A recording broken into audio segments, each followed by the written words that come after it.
And we'll take the heat for our mistakes, but this is a little out of control.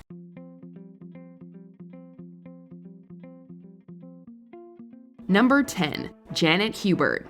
Janet Hubert is best recognized as Aunt Viv from the first 3 seasons of The Fresh Prince of Bel-Air. Willie! Hey, Aunt Viv! How you doing? Hi! Oh my goodness, let me look at you. When Hubert initially rejected the contract she was given for the 4th season, she expected a renegotiation. Instead, Hubert was replaced. You know, Miss Banks, since you had that baby, there's something different about you.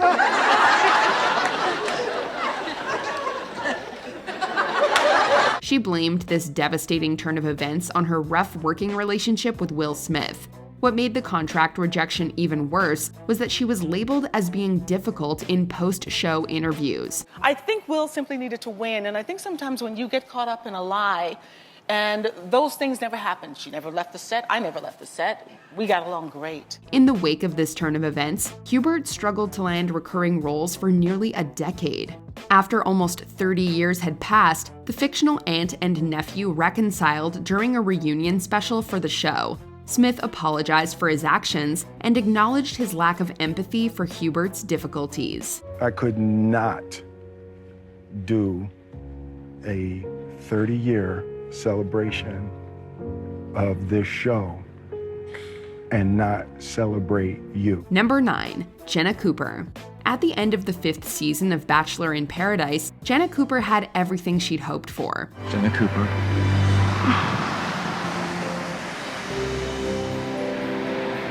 I'm madly in love with you. Will you marry me?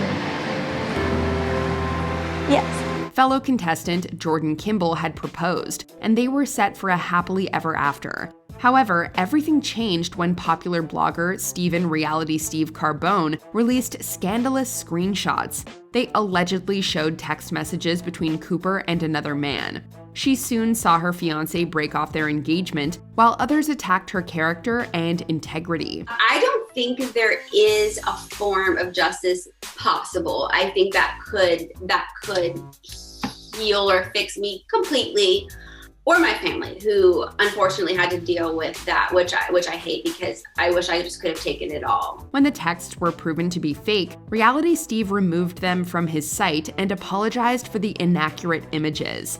Unfortunately, his apologies came after Cooper had to endure a lot of criticism.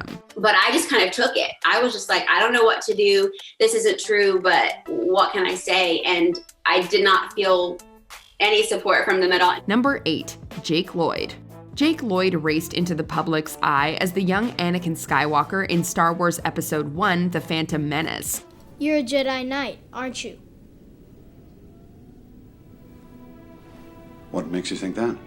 I saw your laser sword. Only Jedis carry that kind of weapon. Although he was only 10 when it was released, many fans took their dislike of the film out on the child actor. The excessive attention led to negative criticism from both the press, but also his peers.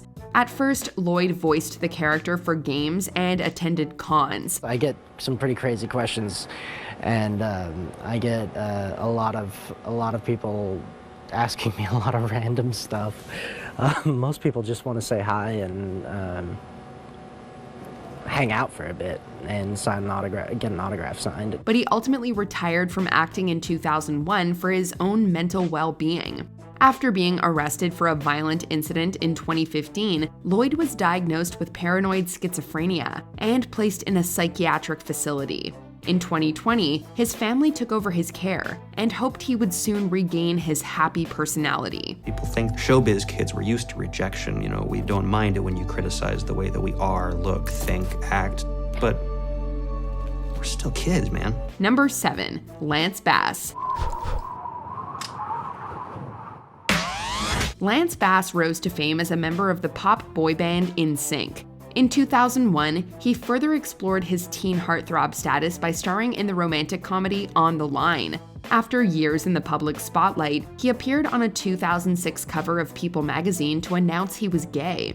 Bass genuinely wanted to share this news with fans so they'd know him better. My niece and nephews, they were really little when I came out. I remember the first thing that they said, they didn't understand it. They're like, Why is this a big deal? They could not comprehend why people cared about us being gay and why it would be so big to put you on the cover of People. But his open declaration also allegedly cost him some business opportunities right away. Fortunately, Bass was able to weather negative opinions and keep working steadily in various mediums. And in 2021, he and his husband, Michael Turchin, announced that they were the parents of twins Violet and Alexander. The couple welcomed twins via surrogate, a baby boy and a baby girl. Number 6, Orlando Bowen.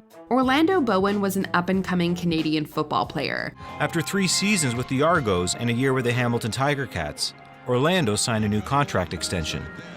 This must have been an amazing time in your lives. Yeah. He had just signed a new contract. You guys have a baby on the way. Yeah. Does life get better than that? One night in 2004, he was ready to celebrate a new contract with friends. While waiting outside a nightclub, he was approached by 2 plainclothes police officers who asked if he had illegal substances. He insisted he didn't have any several times before they forcefully took him down to the ground and arrested him. You know, I'm face down there on the pavement, and I'm thinking, I can't believe my life is gonna end like this. After the harrowing incident, he was arrested for drug possession and resisting arrest. But Bowen was finally cleared when one of the arresting officers was convicted of the same crime the player was. Unfortunately, the concussion he got during the attack stopped him from returning to the sport. My playing days were done. It shouldn't be like this, but that was our reality. He now works as a motivational speaker who talks about hope and forgiveness. Number 5, the Chicks. In the early 2000s, the group formerly known as the Dixie Chicks had multi-platinum albums and a stellar reputation among country fans. But time makes you bolder, children get older. However, things majorly changed during a 2003 concert when lead singer Natalie Maines was critical of the Iraq War. She also said, quote, "Just so you know, we're ashamed the President of the United States is from Texas." Her comments sparked a ton of backlash against the band. Hundreds of stations simply stopped playing the songs they had celebrated over and over again hours before. I love their songs, but I don't agree with what they did. Thank y'all for pulling the Dixie Chicks, and I think we should be just as embarrassed for them. Although Maines went on to say she had faith in the military, it didn't help matters much. After the comments, they received less radio play, saw concert sales dip, and got death threats in the US. They took a hiatus before returning and finding success once more. I think after the whole controversy, and that feels like eons ago, but we were pretty worn out at the same time. And I don't know, I think we needed a break. Maybe not 14 years, but we needed to get mad again and have something to write about. Number 4, Ashley Judd. Ashley Judd's movie career was on the rise in the 90s. She was praised for her roles in hit movies like Heat and 2002's Frida.